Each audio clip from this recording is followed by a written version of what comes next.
friends, my name is Emily and welcome back to my channel. Today I'm going to be doing the BookTube Oldie tag. So the BookTube Oldie tag was created by Monica Kim. I will leave a link to the original tag video in the description box down below. It's fun to see folks reflect on this community. I haven't been around here as long as some people, but I feel like I've definitely been around long enough. Question number one is, how long have you been a part of the BookTube community? So I made this channel January 30th, 2014, and I think I posted my first video in April or May of 2014. I've been around for 6 years. I had been on YouTube and watching YouTube videos with a different channel for years before I started a channel, and I started this channel at the end of my undergrad. I was looking for a what to do next kind of thing. I thought maybe I could make videos specifically targeting books on the Canadian curriculum and do sort of educational discussion videos, sort of in the vein of the Vlogbrothers crash course literature videos, but specifically targeting books on the Canadian curriculum, a way to keep reading and discussing books after I left university and keep the sort of academic critical thinking stuff going. My sister encouraged me to do this, and she said that I should look and see if anyone was already doing this. And so when I searched bookish stuff on YouTube, I found BookTube. The three people that stand out as folks that I found first were Ariel Bissett. Oh, there was a channel. She doesn't post videos anymore. I'll see if I can find her and link her down below because I can't even remember her name. I loved and aspired to her videos. She had like a graphic design background and I was like this, and Sana from Books and Quills. Those were the people that I found to begin with. They weren't doing what I was interested in doing, which was more educational, but it was a start. It was a format. It was something to play with. From there, I found Ronlit, who also doesn't make videos anymore. She was doing her undergrad at McMaster and then her master's at McMaster, and then went to do her PhD at U of T and the University of Toronto. She had like this really witty personality, great sense of humor, and was teaching about classics in a really fun way. And so, I mean, I obviously have a completely different personality. I don't think I could pull off that humor the way she does, but I saw the potential in the more academic teaching stuff and wanted to work my channel in that direction, while also seeing that the majority of the community, the way to enter into the community was not educational. And so question number two is, what was your biggest misconception before starting BookTube? It's in part what the algorithm will serve to you, what has the most views, but my initial impression of the BookTube community was that, based on what I was served, was that it was largely young women reading young adult literature and doing things that mirrored the beauty community. So I saw a lot of tags and hauls and not so much reviews, although reviews were more common. I think in early BookTube, they just didn't perform well. My impression was that the BookTube community was very much modeled after the beauty community, and like if I wanted into that community, that's sort of how I had to proceed before sort of branching out into what I was interested in. That was not true. Like, there were always people reading adult literature, reading classics, reading science fiction and fantasy. I feel like they were few and far between in terms of what the YouTube algorithm would spit back if you were to start searching BookTube and being recommended things. Like, obviously, Jean's Bookish Thoughts has always been interested in classics, and that was a part of her channel. Camille from Camille Reads Books, I think, was always more interested in adult literature, in like literature, capital L literature, prize winners. And I think it's Ashley Riordan from Climb the Stacks was very much interested in like American literature, classic American literature, and there were people in these niches, but it felt like when I found them that I'd found this beautiful unicorn. I don't know if that was necessarily true, but it felt like that. Like, it felt like the community, just based on what the algorithm would serve you, was largely young adults. And I'm not sure what is genuinely, these channels were few and far between. They were special unicorn channels at the time, and what was an impression that the YouTube algorithm fed me.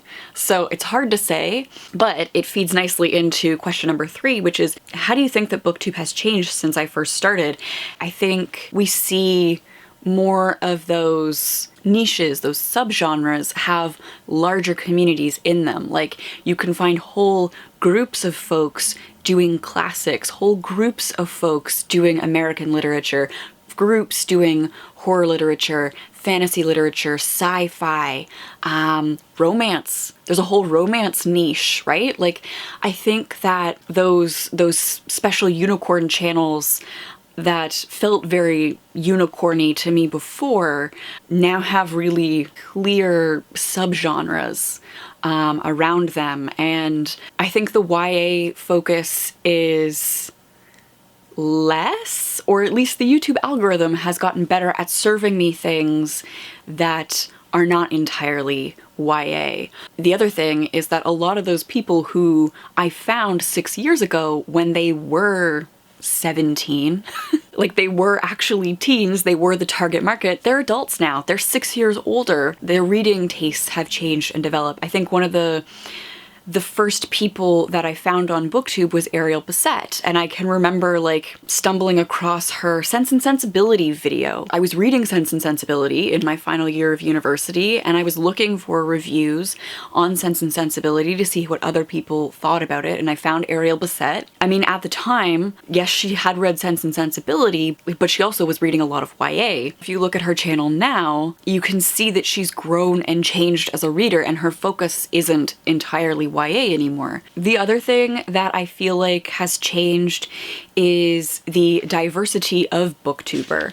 Like, I feel like we've seen a lot more diversity, and we've seen folks like Francesca Simone and Read with Cindy. Like, there are creators of color who are critical of the booktube experience, of the hegemony and the whiteness of the larger booktubers, and like, I've seen a lot more discussion and diversifying of booktube. Again, that's not to say that there weren't diverse people on BookTube before, but that these platforms are growing and that they're easier to find. That's something that I feel like I didn't see a lot of when I first entered BookTube, possibly because I wasn't searching the right things. The algorithm wasn't feeding me recommendations. And a lot of this, my experience, I'm realizing, is fed by the YouTube algorithm. And if I wasn't actively looking for something, YouTube wasn't actively feeding it back to me. So, I mean, I think I have changed in how I use YouTube with my awareness of the algorithm as well. I think the other thing is there are more men on BookTube now.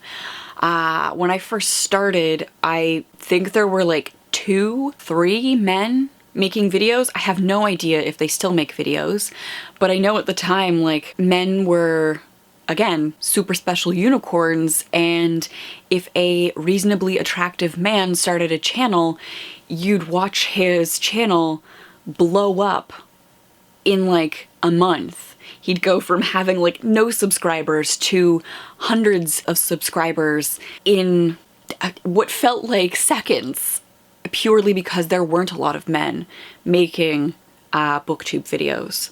And I think that's changed. I think there are a lot more men in the community. Question number 4 is your favorite BookTube memory. I feel like I have done a bad job of connecting to the BookTube community. And I think part of it is like the Canadian experience. Like, I feel like if you look at pockets in other places, I think specifically the UK, with like Summer in the City, it seems like the UK book community is closer. It seems like there are pockets within the American BookTube community that are close. And it seems like things like BookCon, Summer in the City, VidCon facilitated this. As a Canadian, I started this in uni. I did a master's degree during this, and then I was paying off university debt, so I have never had the money to go to things like BookCon or VidCon. And so I feel like I haven't made the connections in ways that other people have. I haven't paid for the experiences that create the in-person bonds. That's my choice. I've done a lot of online connecting with people. Again, largely those people are not in close physical proximity to me. So like a lot of the people that I have followed and messaged and checked in with over the years, like followed what they're doing, what they're reading, how their channel changes, they're all over the world, which is super cool. Like when I've been watching this tag done by other people, a lot of what... Oh, there's a man walking by who's wearing a mask on his chin. Like... Why? Why even waste the mask if you're not gonna put it over the orifices in your face? Sorry. I think it's the chatting about books with people that you probably would never have met in real life, with folks all over the world with different experiences that has been amazing. And I do wish that I had taken some opportunities, like maybe just sucked it up, bought a ticket to VidCon, sucked it up, bought tickets to BookCon. Overall, the positives definitely outweigh the negatives, but the negatives do stand out quite a bit in my mind. And I don't know if it's because of what I chose to do with my channel, that I've invited unique amounts of violence and hate, or if other people just keep quiet about it. And like this weekend in particular, I don't know if somebody shouted me out, or if because I posted about the stand on Instagram, folks went over to my YouTube channel, and like this weekend just a flood of like really hateful, aggressive comments came in. You can get 100 lovely, engaged things said, but the negative things definitely stand out in my mind. I'm gonna skip number 5 for now and go to number 6. And that is, what is something that frustrates you about the BookTube community? I think a lot of the negativity that I personally experience online is because I have chosen to review things that invite folks from outside the community into the community, and they lack the etiquette and kindness that I see a lot within the BookTube community. The initial comments on my videos come from subscribers, come from folks who have followed me, who have liked something about what I'm making, and they are engaged comments. Even if they're critical comments or they disagree with me, they're engaged because folks within the community know the rules. They know how to critically engage, they know how to discuss a book, because that's what we practice in this community. I mean, I'm putting it in sort of formal language, but what we do here is we share our love of books and our love of discussing books. And when you're from this community, when you exist in this community, you know that calling someone a dumb cunt because you disagree with them isn't what we do here. It's always people who seem to come to it later. A lot of my Stephen King videos have sort of this evergreen quality to them. And so folks are all reading it and rereading it. They get upset that I have opinions about Stephen King. And I think it's entirely folks outside the community. The biggest frustration is when I get that touch of the real world, I want to say. BookTube is this, for the large part, a cute little bubble. And when the outside community touches it, at least for me, it is gross. It disturbs me that this happens, and it's hard to talk about. I guess just that folks outside the community see differing opinions as like worthy of violent threats. That the way to silence me is to threaten my safety. I don't hear other people within the BookTube community talk about this. I think it's specifically that I have invited this upon myself, and yet at the same time there's this like pride part of me that knows that if I stop reviewing or stop talking about something that I genuinely enjoy that they've won. This took a very dark turn, which is why I went to this question now, so that we can go back to number 5 and talk about something a little bit more joyful. Number 5, what are some books BookTube introduced you to? And so this is kind of an interesting question to see other people answer, because I see some people lamenting the loss of how they bought books before. And I feel like I haven't lost that. So when I discovered BookTube, one of the first books that I discovered was the Divergent series. I was in, and I have a very vivid memory of this, of being in my last year of university, it being spring. I was in this terrible basement apartment that like smelled musty and like pot, because our upstairs neighbors just constantly smoked pot and it sort of infiltrated into our house. I remember so many of the booktubers at the time talking about this Divergent series and how like fun this dystopia was, and I remember going out and picking up the books and devouring them, and like how much fun I had discovering YA literature. And I think that's something that BookTube actually did for me, was giving me this real excitement towards young adult literature, because I was a pretentious asshole. I will fully admit that. Like in high school, I was good at reading, I was good at writing, I was trying to read the classics, trying to read classic literature, trying to read Canadian literature.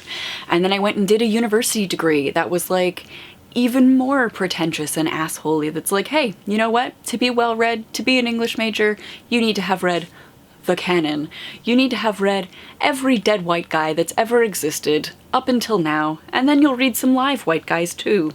In that last year of university, I was taking a Harry Potter course. It sparked this joy and interest in children's literature and young adult literature, and BookTube plus this course shaped my interest as an academic. I did my master's thesis on young adult literature, and I have to say that like a lot of that excitement for YA and what YA was doing came from being exposed to a lot of it because of BookTube. People often ask me like, you're an almost 30-year-old human, why do you read children's literature? And I feel like it's because I missed out on a lot, because when I was a teen, I was too big of a dick to read the things that were meant for me at the time, and I feel like I missed out. I mean, BookTube has given me this like door into YA. Other things that I remember BookTube sparking an interest in: The Name of the Wind by Patrick Rothfuss.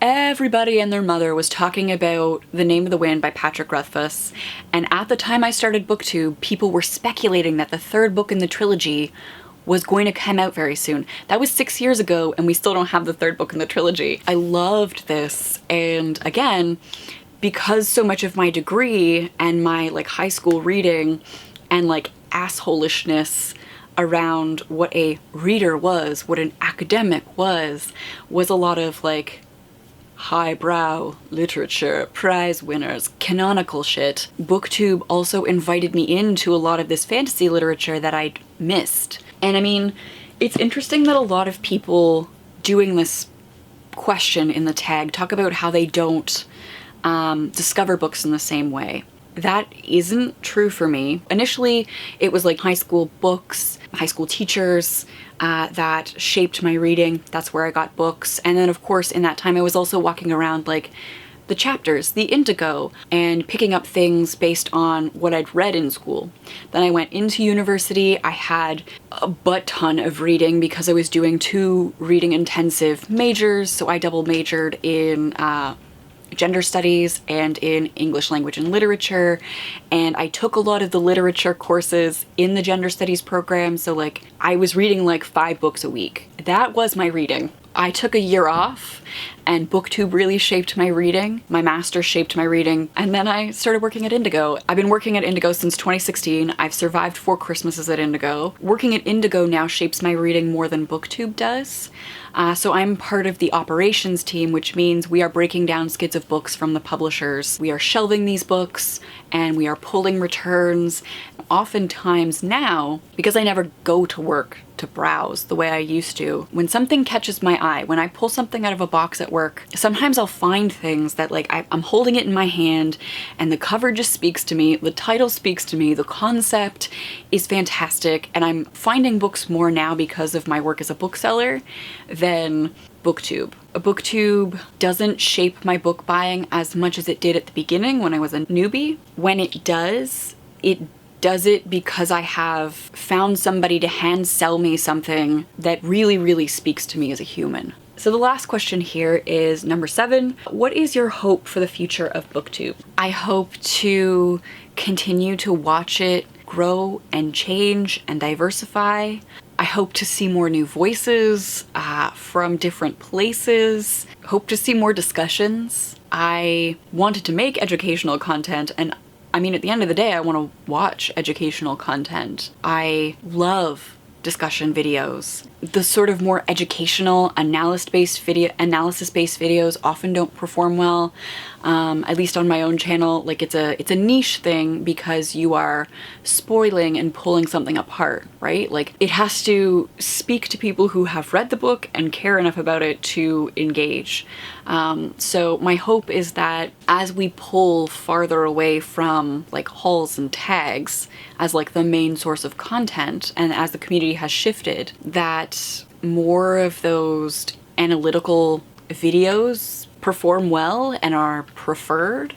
I don't know if that will ever be true, but I can hope for it, right? I think for me personally, what I hope to get out of BookTube in the future is, when we're not in like a global pandemic and quarantine, actually go to some of these events. That is something that I should take advantage of. So that's one thing. The other thing, I think for myself, I think I have to think more carefully about the community that I'm cultivating on my own channel. I don't think it's healthy to continue to invite that sort of violence towards myself. Because as the community grows bigger, which is in its future, is growing bigger, and as it touches more people who don't have that in-group etiquette down, who aren't here to discuss for the love of reading, I think I have to think carefully about what I'm doing moving forward if I want to be an even older oldie in a few years. Sorry, I didn't want to get this dark, but like, this is real. This is the place that I am in, and like, I fully get that it's not in-group book community that's the problem. In many ways, I feel like I've developed a thicker skin because of the internet. And I have a whole folder of the terrible things that people have said to me. Every once in a while, I'll share it with people and we'll laugh about it, because if I can't laugh about the like terrible sexual violence that the people of the internet, that the men of the internet have threatened me with, the other option is like falling apart. God, I sound like Eeyore. This has really affected me. Wow. I wanted to end this on a happy note. I mean, there's no coming back from this. I have to stop filming at some point. I have to end this video, so thank you all so much for watching. If you've also been around for a while, I would encourage you to do this. I would love to see just more perspectives on what it has been like for you joining the community, experiencing the community. Thank you to my patrons who make videos like this possible, who are some of the lovely humans who are here to discuss and here to engage. And like, that engagement is what's making this worth it. Like, that is why I keep doing this, is the engagement. So thank you. Thank you to everyone who engages and who comments and who is constructive.